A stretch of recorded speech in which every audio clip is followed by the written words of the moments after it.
Galera, tudo bem? Eu sou a Ana Lu, licencianda no quarto semestre em Letras Português e Alemão na Faculdade Instituto Ivoti, em Ivoti, e tô muito contente em poder participar desse episódio aqui hoje. Ok, primeiramente, boa tarde. Nós somos do Ohne Grenzen Podcast, né, e hoje temos uma convidada bem especial, a Fernanda, que é professora da UFPA. Fernanda, tudo bem? Olá, tudo bem, Matheus, Ana? Obrigada pelo convite. Fico muito feliz em poder conversar um pouquinho com vocês sobre a realidade da Universidade Federal do Pará.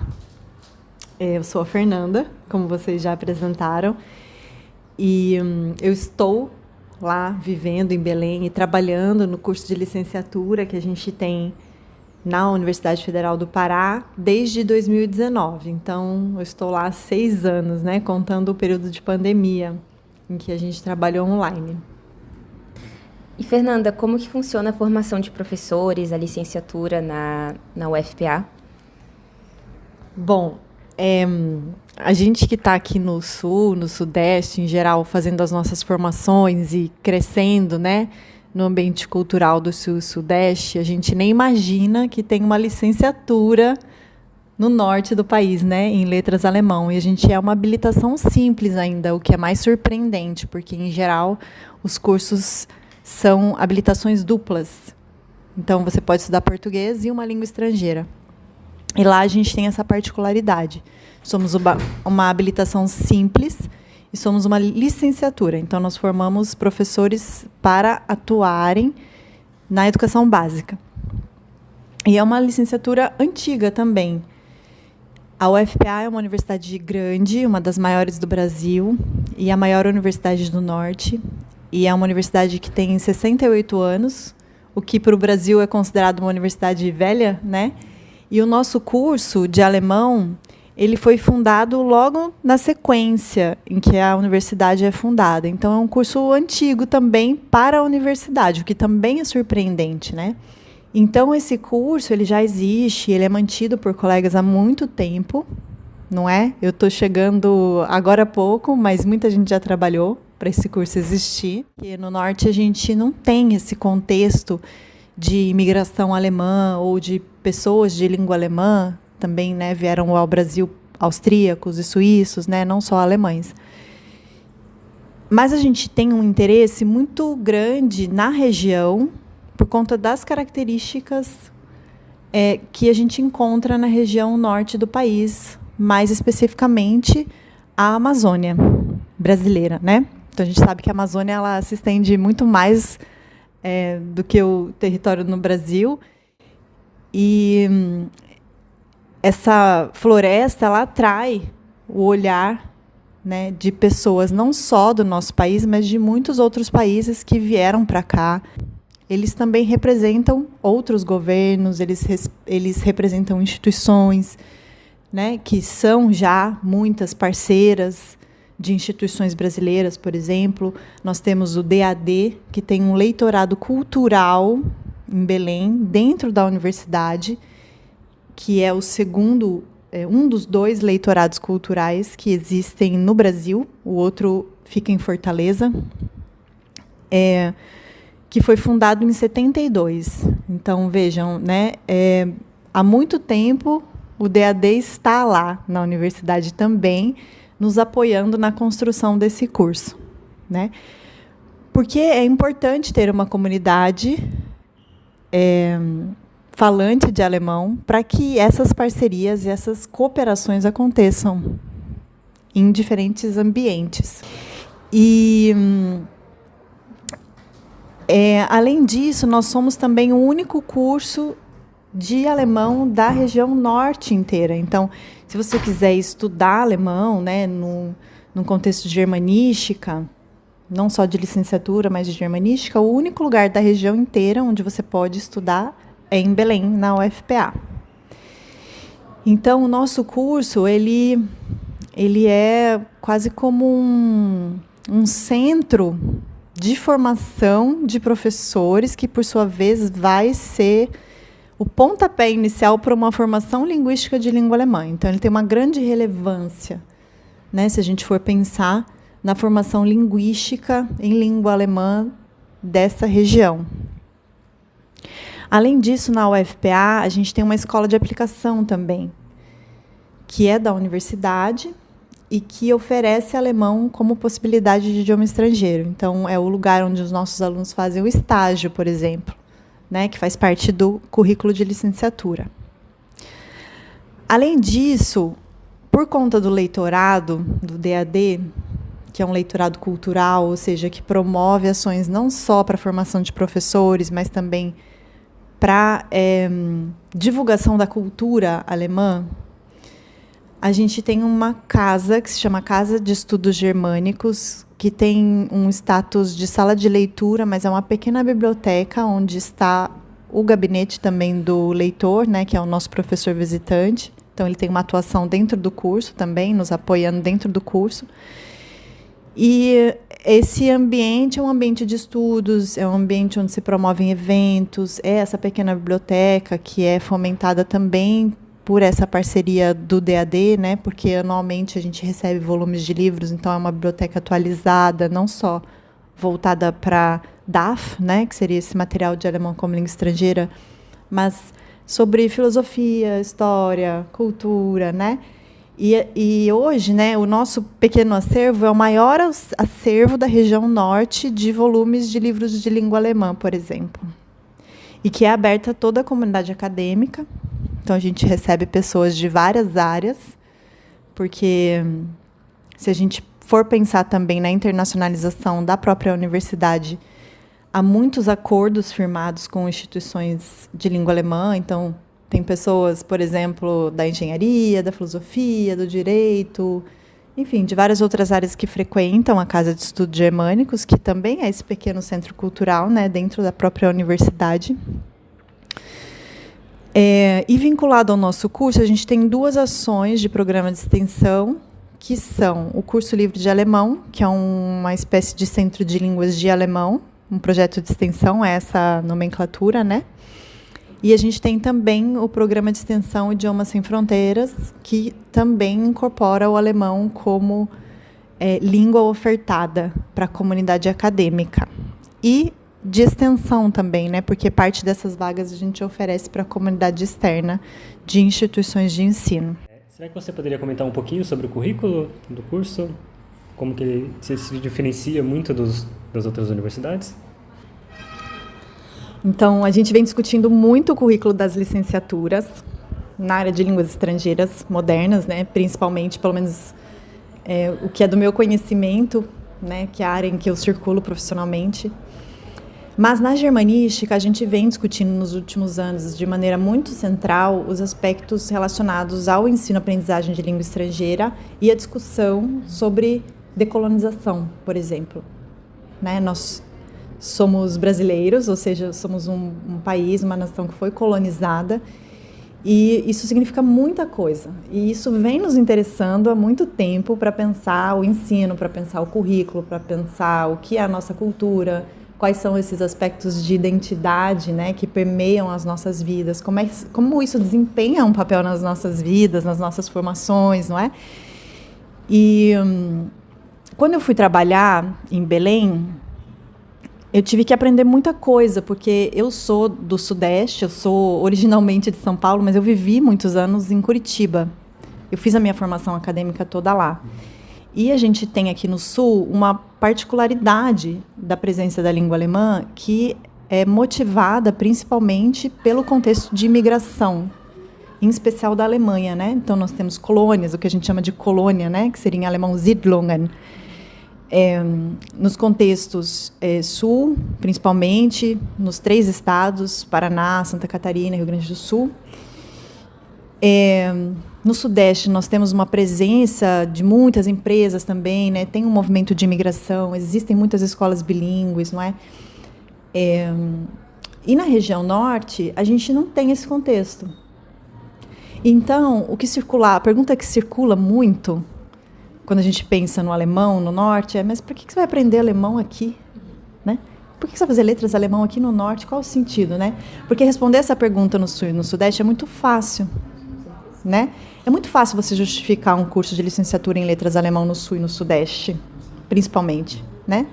No nordeste também é mais fácil, né? Mas no norte a gente encontra outras respostas, no fundo é isso, né? Quando a gente vai observar como é a presença do alemão no norte, e aí a gente volta aquelas características que eu mencionei no início da conversa, que tem a ver com os interesses principalmente voltados às características da região, mais especificamente à riqueza da floresta amazônica, né? Então, a gente vê um contexto de interesse mais diversificado, mais amplo, de mais tempo, inclusive, anterior às imigrações, aos movimentos de imigração, né, que a gente comemorou 200 anos agora, em 2024, né? Então, a gente tem movimentos de presença da língua alemã anteriores a isso na região amazônica, né? A gente tem, por exemplo, na região norte, o Museu Goethe, que a gente chama, né, que seria o Goethe, que é o nome de um suíço que trabalhou e que esteve lá. Então, o nome do museu é o nome desse suíço, né, que esteve lá. E que trabalham muito nessa região amazônica, catalogando coisas, né, pesquisando, produzindo sobre a Amazônia. Portanto, assim, é preciso entender, em primeiro lugar, qual é a presença do alemão, que até mesmo as pessoas de lá desconhecem, né, porque isso vai se apagando por diversas razões, não é? E quando a gente vai receber esses alunos, a gente também precisa despertar essa consciência. Eles precisam entender, eles precisam compreender o que é o alemão na Amazônia, né? Porque daí eles chegam lá com esse estereótipo do sul e do sudeste também, não é? E aí há esse descompasso, porque eles têm esse estereótipo do sul e do sudeste, mas eles estão num lugar em que eles não visualizam esse estereótipo existindo. E aí é como se não fizesse sentido eles estarem ali, né? Então eles precisam se reconhecer nesse curso. Qual é a importância de fato? Por que esse curso existe aqui? Né? O dia dele não chegou lá por um acaso. O próprio Instituto Goethe, né? Eu falei que a gente tem a escola de aplicação. A escola de aplicação da UFPA é uma escola PAS, né? Que são essas escolas do futuro, né? Escolas para o futuro do Instituto Goethe, que tem em vários lugares do mundo. Então, o Instituto Goethe, ele não chegou lá por um acaso, né? Porque ele acha legal a Amazônia, não é? Então, há muitos interesses internacionais em torno daquele lugar e os alunos eles precisam primeiro ter essa consciência. Então, a gente precisa muitas vezes dizer para eles, né? E eles precisam também sair desse olhar europeu e partir do seu olhar local. Então, eles precisam se entender como pessoas da Amazônia, né? Que lugar que é esse? Qual é o pensamento desse lugar? Né? O que é predominante aqui? Não é? Porque a gente que viveu uma cultura e vive uma cultura colonizada, a gente tem muito o olhar do colonizador se sobrepondo à nossa cultura local o tempo todo, né? Então, os nossos currículos eles são muito europeizados, não é? Privilegiam muito mais uma lógica que não é a lógica, de fato, do lugar onde a gente está, não é? Quase como se fosse uma forma da gente poder se igualar, né? Ou se qualificar, ou poder competir com a Europa, ou poder, até mesmo às vezes, dialogar com a Europa, né? Então, quando a gente fez esse trabalho de reforma do currículo, a gente queria muito incorporar as características desse local ao nosso currículo. Primeiro, aspectos da Amazônia. Segundo, aspectos do alemão na Amazônia. Então, não que a gente tenha aberto mão, né, da outra presença do alemão no país, ou ignorado, né, a presença do alemão em outros locais do país. A gente não fez isso, a gente incorporou isso também, né, no nosso currículo, mas o nosso protagonista foi o alemão na Amazônia, que está sendo a escolha de uma pessoa da Amazônia também, não é? Então, a gente reuniu nesse currículo disciplinas que pudessem dar para os nossos alunos a chance de construir um repertório de leituras, de conhecer autores locais, de relacionar essa cultura local com a cultura de língua alemã de vários outros locais, né? E a gente fez isso na forma de construção de disciplinas que a gente não encontrava, né, no currículo. Então, e em todas as áreas. Então, a gente pensou isso desde da matriz da educação, ligada à licenciatura. Então, por exemplo, a gente tem uma disciplina de direitos humanos no curso, né? A gente tem uma disciplina de ética meio ambiente dentro do curso, né? Como ligado à educação, mas que deve ser ministrada por algum de nós, né? Já foi ministrado agora pela professora Silene, inclusive, essa disciplina no primeiro período, porque a gente implantou esse novo currículo esse ano, né? Então, o primeiro período a gente já ministrou. A gente tem disciplinas, por exemplo, a presença da língua alemã, culturas germânicas, a gente chamou, né, a disciplina, que seria a presença da língua alemã em diferentes espaços, né, não só na Alemanha, que é uma disciplina que, por exemplo, contempla um conteúdo de estudos culturais de locais colonizados por países de língua alemã, né? Como a Alemanha também foi um país colonizador na África, né? Então, a gente contemplou nas ementas esses assuntos que, em geral, não estão presentes, né, nos nossos currículos. A gente criou uma disciplina, por exemplo, de literatura afro-alemã, 60 horas, que é obrigatória, né, separada das outras disciplinas. A gente tem uma disciplina de estudos amazônicos, em que a gente incorporou uma bibliografia robusta, assim, de autores indígenas, né, que estão pensando, são todas disciplinas obrigatórias. E a gente criou também muitas disciplinas eletivas que não existiam. Aí uma delas, por exemplo, é a disciplina de esofonia na literatura alemã, né? Também para pensar a presença da produção de literatura alemã por autores que não são originalmente da Alemanha ou da Áustria ou da Suíça, mas que estão escrevendo em língua alemã nesses outros lugares, né? Por exemplo, talvez seja conhecido de vocês a Yoko Tawada, né? Escritora esofônica, talvez que conhecemos mais aqui no Brasil, mas há muitos outros, né? Então, a gente foi contemplando, portanto, na construção do nosso currículo, disciplinas que proporcionassem aos alunos essa consciência do seu lugar. A gente está estudando um curso de licenciatura em letras alemão na Amazônia, quase todos são de lá, então nós somos daqui, né? O que a gente está trazendo para esse curso como pessoas desse lugar, e a gente precisa entender o lugar do alemão aqui, qual é a relação da língua alemã aqui na Amazônia, e entender de uma maneira crítica também, né? Não só como mero instrumento de negociações para contratos e parcerias e negócios, né? Mas entender o que significa propriamente nas relações internacionais, né? Porque o idioma ele é um instrumento político, né? Quando a gente estuda um idioma estrangeiro, a gente imediatamente se insere nessas relações internacionais e políticas e econômicas, né? E de diversas ordens. Então, a gente precisa, no curso de letras, ter essa consciência, né? E, bom, essa foi a nossa proposta de currículo, né? A gente se baseou, assim, nisso como horizonte para construir. A gente não tem uma turma formada ainda. A gente tem uma turma recém-ingressa, que acabou o primeiro período agora. Eu comentei ontem na minha fala que eu percebo muito uma motivação dos alunos quando eles olham esse novo currículo, porque eles se identificam e veem a oportunidade também de ler esses escritores que, em geral, eles não conhecem, mas já ouviram falar, né? E a gente espera que os nossos próximos formandos, eles tenham isso de especial, né, na sua formação intelectual. Justamente para que eles tenham mais condições de atuar como professores ou como alguém da área de alemão de uma maneira mais preparada, né, de uma maneira mais consciente do seu lugar, do que eu posso fazer com isso, né, como é que eu posso me movimentar nessas relações usando esse idioma.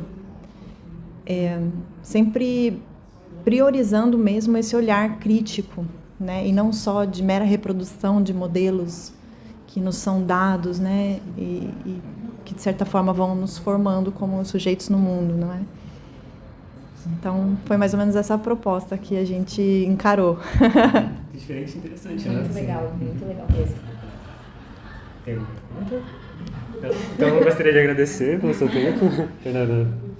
Muito obrigado. Eu que agradeço, Ana, agradeço a Matheus. Espero vocês em Belém. Claro, Com certeza. Para vocês conhecerem a nossa universidade. Bacana. Obrigado. Viu? Obrigada, gente. Eita, não estava gravando. Tava, né?